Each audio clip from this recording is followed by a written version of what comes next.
Hey guys, welcome back for more tutorials. Today let's talk about using Mutalisks in ZvZ, and I finally get to talk about this after talking about roaches and banelings for so long. It was actually pretty hard to find replays about this because not a lot of Korean ZvZ includes Mutalisks nowadays, so it was a challenge to find, but we have found high-level replays of this stuff. So we're going to talk about different openers you can use and the safety when you're using these openers, transitions after you get your Mutalisks up, and the usage of them.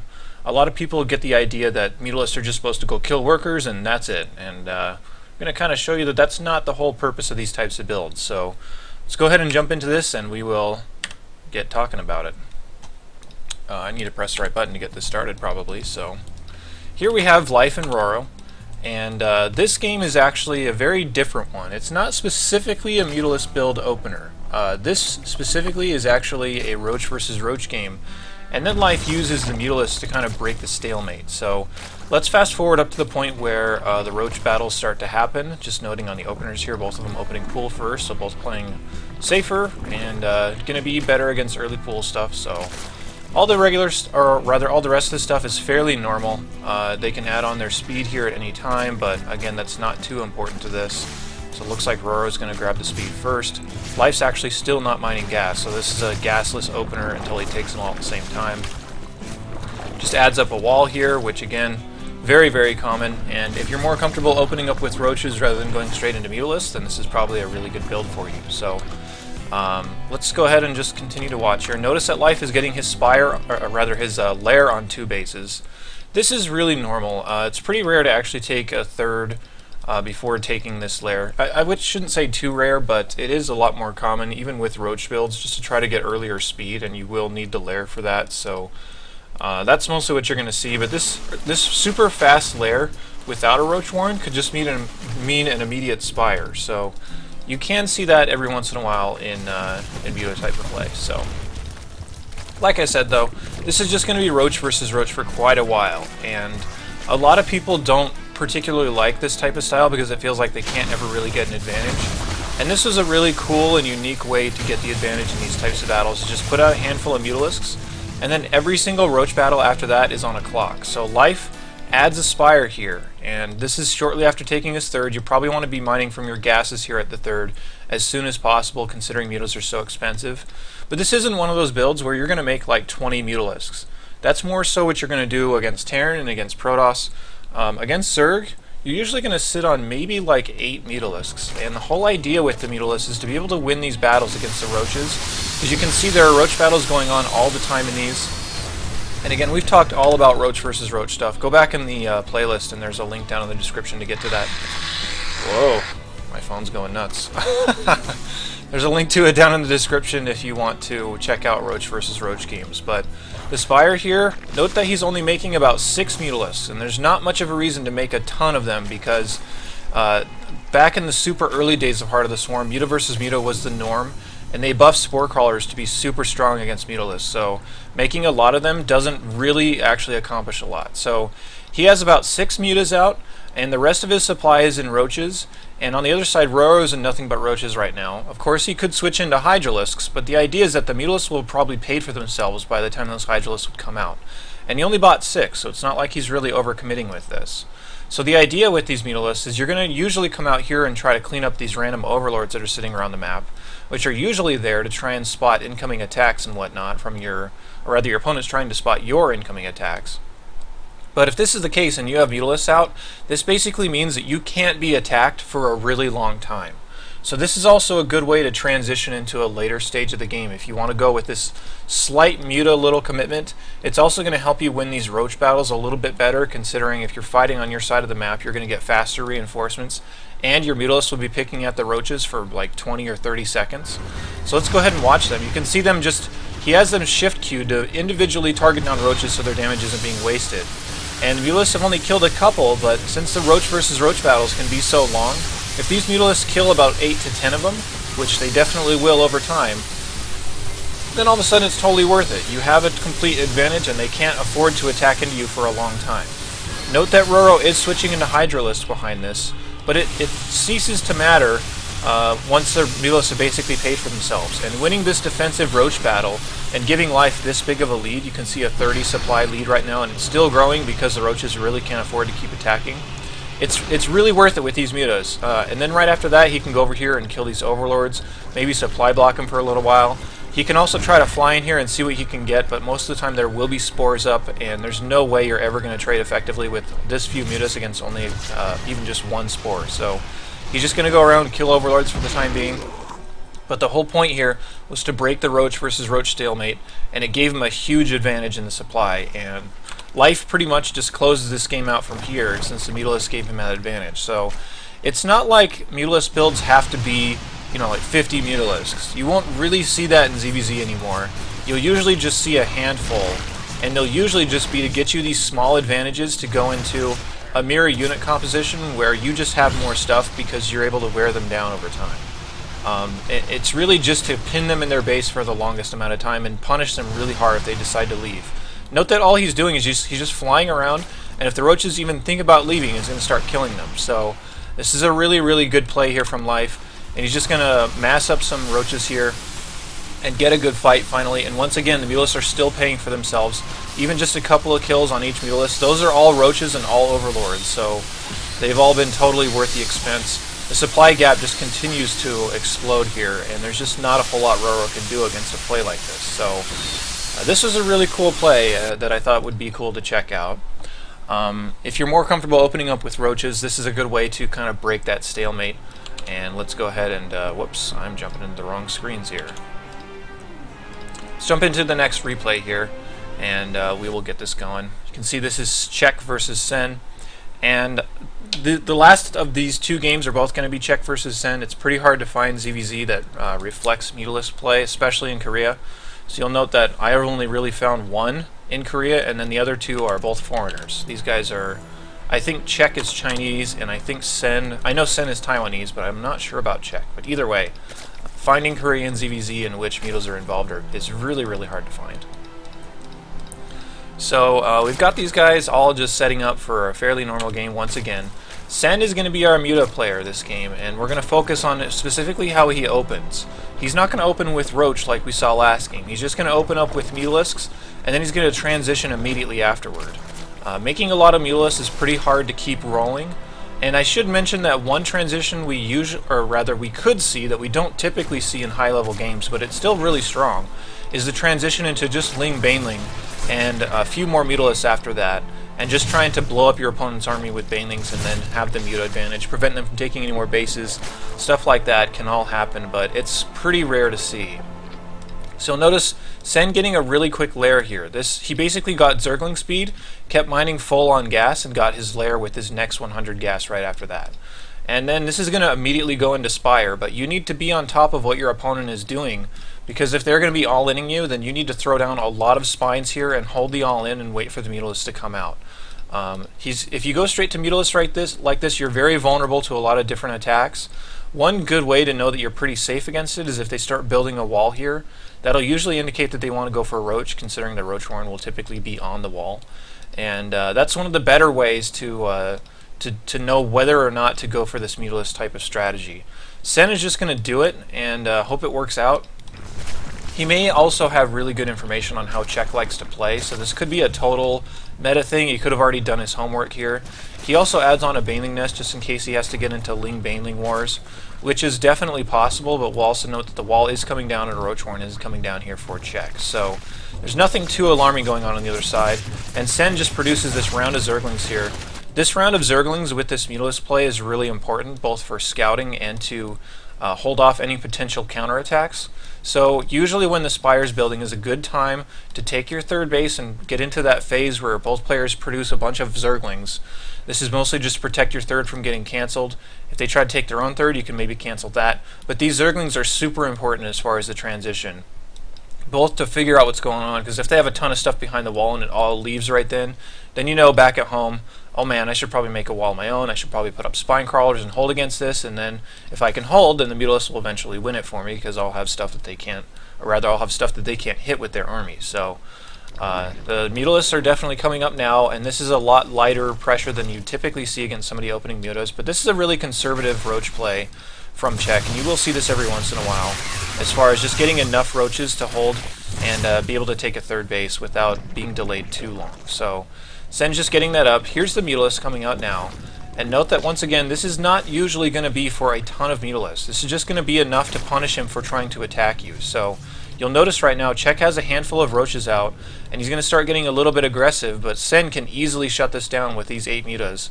And the 8 mutas will eventually pay for themselves by giving you that safety, letting you drone fairly hard behind it. And note that he is switching into roaches immediately after this, so he is playing this exactly like we saw Life a little bit in the last game, in the sense that all the Mutos are really doing is just giving him a chance to get ahead in the roach battles. So note that he can add on this huge clutch of drones once he handles his first attack. And this is really what mutas are going to give you. You can even take a look at it this way. He's already forced, this is 6 spores right now out of Czech. That's basically 6 drones lost, and he had to pay for the spores. And he's able to add on 13 drones of his own at the same time. So let's watch the worker counts once these finish. And we'll be able to see exactly what they're all at. There's 4 more on the way, so we can even add that. So 64 basically to 47, whereas before this it was what, 53 to 48? So, and that's the other way around. So Czech had to spend those drones to build the spores, and because of the safety of the Mutalisks, Sen was also just able to produce a lot of drones and saturate his third base and then continue on to the next phase of the game with an economic lead. So that's mostly what the Mutalisks are trying to accomplish here. They're not trying to accomplish anything fancy or, you know, try and kill him with the Mutalisks. They're just there to offer safety. You can kill overlords around the map, and if they're really being greedy and they ignore it, you can actually kill drones. Another really good target for these Mutalisks is that a lot of times people will just put this one spore in the middle of their mineral line, and you can usually target down the gas, which is super annoying because everything in ZvZ is really based on how much gas you have. And if you're constantly denying 1 or 2 geysers with your Mutalisks, then that's going to really reduce their ability to transition, research upgrades, make more units, all that good stuff. And that's easy for you to do if you don't lose anything. So these can continue to pay for themselves and continue to annoy the opponent in just various different ways. And notice that the bounce will occasionally kill drones here. I'm such a fool. I was pointing at my screen literally with my finger to point out that the Mutalisk glaive bounces. You obviously can't see that, so it's kind of silly, but so a little bit of roach counterattack here, but once again, if you have a decent number of roaches back at home and you still have the Mutalisks on the map, then you can still defend from stuff like this. Of course, these rocks were helping out. Sen is being a tad greedy with how many drones he's producing, but at the same time, these roach attacks are always on a clock here, and the Mutalisks can take care of it eventually. Do want to be careful and not get too overly confident. He definitely needs to move these roaches forward. But yeah, he's doing it just now, so even still, any roach attack that comes out after this, if it doesn't have the right support as far as hydras and whatnot, then it can get obliterated. And the other thing you should be thinking about is, if they do immediately respond with hydras, you can use your baneling nest and just mix in banelings, maybe even research speed. And if you detonate banelings on top of hydralisks, then they are absolutely amazing in that type of trade. Then the Mutalisks can kill the rest of the roaches, and you can kind of pick the army apart from there. A transition I really think is cool from Sen, though, is immediately into Hydras after the Mutalisks start to gain a little bit of map control. And this is to really stay committed on Hydras, because anybody in their right mind against Mutalisks isn't going to be making a lot of banelings. And the biggest counter to Hydralisks are those banelings, so he's kind of reverse engineering a tech lead here by saying, there's no reason for you to ever make the counter to Hydras, so I'm just going to make Hydras, and I'm going to make a lot of them. And if I have an economic advantage and enough Hydras, then I can just plow through your army and win this game fairly easily. Note that supply is very much in Sen's favor right now, and a lot of that actually is drones. There's still an 8 drone lead here. The Mutalisks still being irritating, trying to pick off a queen here. Never want to take damage from a spore. You can see that it hits him and kills him in basically 3 shots, so that's pretty rough. But Sen just adding on a lot of Hydras here, getting the range. Back on the other side, Czech is saying, you know, a common transition after, or rather a viable transition after the Mutalisks could be banelings. It could be just a lot more roaches, so I'm just going to get infestors. Whereas infestors are actually pretty bad against hydralisks. They don't do that much. So that's the whole logic here from Sen, is that it does well against the infestor transition, and there's no reason for him to ever make banelings, so I might as well just make hydras.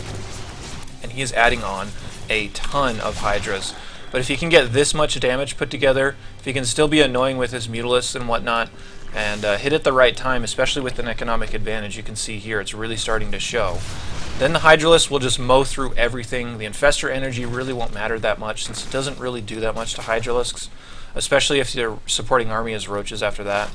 So we're definitely seeing Sen congregate up here, and we're basically going to watch Czech die in the near future. So let me just fast forward this really quickly so we can see the Hydralisk win. And then we'll take a look at one more ZvZ involving Mutalisks.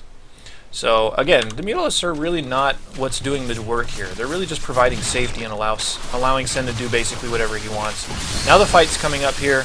Even if they drop fungals, all this army pretty much is still firing. And the idea with fungals is usually that you would keep stuff from firing by keeping it stuck somewhere with a fungal. So the fungals don't really matter that much against Hydralisks with range. So that's why I say that the tech choice from Sen is way better than Czech's at this point. You can see if you get enough Hydralisks and they're all hitting roaches like this, the roaches just fall really fast, and Sen can continue to remax on whatever he wants. In this case, it's going to be roaches. And the game's pretty much over from there. So kind of a cool play there out of Sen, especially revolving around the mutas and knowing that he has the safety to do basically whatever he wants once those are out. So let's go ahead and jump into the third replay that I have here. And this is also going to be Sen versus Czech, like I mentioned, but this game is going to be different because it's going to be Muta versus Muta. And we're going to have to talk about that in a little bit because Muta versus Muta is really tricky and it's really annoying for people that don't like to play that, but there are very special ways you can break the stalemate between those two. So both these guys will be going Mutas, and we'll be focusing mostly on the safety of a third base involved with Muta versus Muta plays, considering if you just have a third base and you can keep that held and mine the gas from it, and your opponent cannot, then that's your victory condition. It's just you'll be able to make more mutas because you'll have more gas. So that's a really common thing that you'll see, and most of the Muta versus Muta games will actually end around that stipulation. Whoever has the third and can keep it is going to win. And that's what you'll see most of the time, and that's kind of what I want to demonstrate here. We should also mention that there is another option for a victory condition in Muta versus Muta if neither player can break the third of the other. And that is later in the game, if you can add on infestors and get fungals on the mutas, then their muta ball really disappears really fast. So Muta versus Muta, if you can't figure out a way to win, then just use spores back at your base and always fight defensively, and then add on infestors and try to land fungals on them. We're going to see a Baneling versus Baneling opener for right now. This is mostly just safety from both sides because, excuse me, they both have the interest of going Spire, and they're not going to be that interested in being aggressive with these. So these are mostly just defensive Banelings. This time they're using Banelings as a defensive tactic rather than that clutch of Zerglings, but they probably still will be added on around the time when they want to take their third base. So you can see both of their layers are finishing up here very soon, and we'll see the Spire start for both players. There's Sens, and there's Czechs there in the back. So both of them, once again, once they have their Spire down, they are producing a lot of Zerglings. They're both trying to take a third base, and pretty much whoever wins this third base battle is going to be able to win the Muta battle subsequently because they will just have more gas income. So both of them are getting into that phase where you just produce a lot of Zerglings, maybe some Banelings, and you try to cancel the other player's third. And this happens all the time, even in normal Roach versus Roach games. Canceling the third is a big deal, but it's especially important here because that's access to extra gas mining. And if you have, 50% more gas mining than your opponent, which I think, yeah, that's the statistic there, then that means you'll have 50% more mutas and you'll eventually be able to win that fight pretty easily. So Sen looks like he's going to get his canceled, but Czech's doing a pretty decent job of defending here. He needs to definitely be on top of this transition here. So a little bit of an attack does cancel the Sen's third. And on the other side, it looks like Czech's third is going to get canceled as well, unless he gets crazy Baneling hits, which he probably won't. Yeah, okay. So both these guys lose their third base, so it's still a pretty equal game here.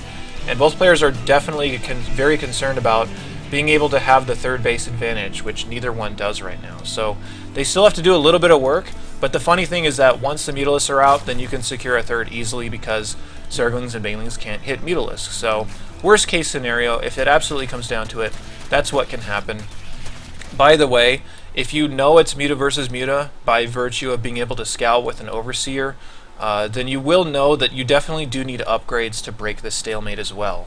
And typically it's accepted that Carapace is more important than attack in Muta versus Muta. So I would start with the Carapace upgrade, and it really does favor the defender most of the time as far as sitting back by spores and queens and trying to get the Mutalisk lead that way. But as the game goes on, it eventually can be a factor of who can get fungals or who just takes bad fights with their Mutalisks, stuff like that. If you can ever cancel a base once it's Muta versus Muta, then that should effectively end the game, considering you will have the extra gas mining like we talked about a lot. So Czech is coming down here, trying to cancel this once again with a lot of Zerglings, and there's also Mutalisk kind of multi-pronging here, so that's another opportunity you can take, is that if you send your Zerglings over here to try a kill base, maybe you can get in here, and even if you can target down something like the Spire, if they have it placed incorrectly, then you can deal a lot of damage and really slow down their Mutalisk production and get ahead that way. So a lot of different ways you can kind of break the Muta versus Muta stalemate.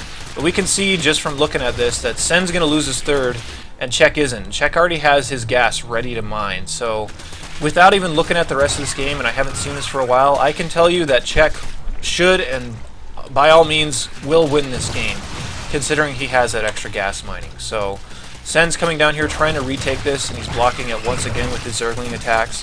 Now he's mining over here on his third base. We can even see the gas incomes. It is way higher for Czech, meaning that he can afford about 3 extra mutas per minute, and those 3 extra mutas are going to go a long way as the game progresses. Sen's really starting to get desperate here, knowing that he's behind in the Muta versus Muta game, especially in the gas income game. And there's really no way he's going to be able to come back here unless he pulls off something crazy. So Czech has a huge stranglehold on this game right now, and it really just all revolved around being a base ahead and having the extra gas. Eventually, you'll be able to corner their mutas, and if you have more mutas, you will win this battle. And these are one of the battles that really just gets out of control in a hurry if you have more Mutalisks. Something like 25 to 20 Mutalisks can turn into 10 Mutalisks versus 0. Like, it can spiral out of control really fast.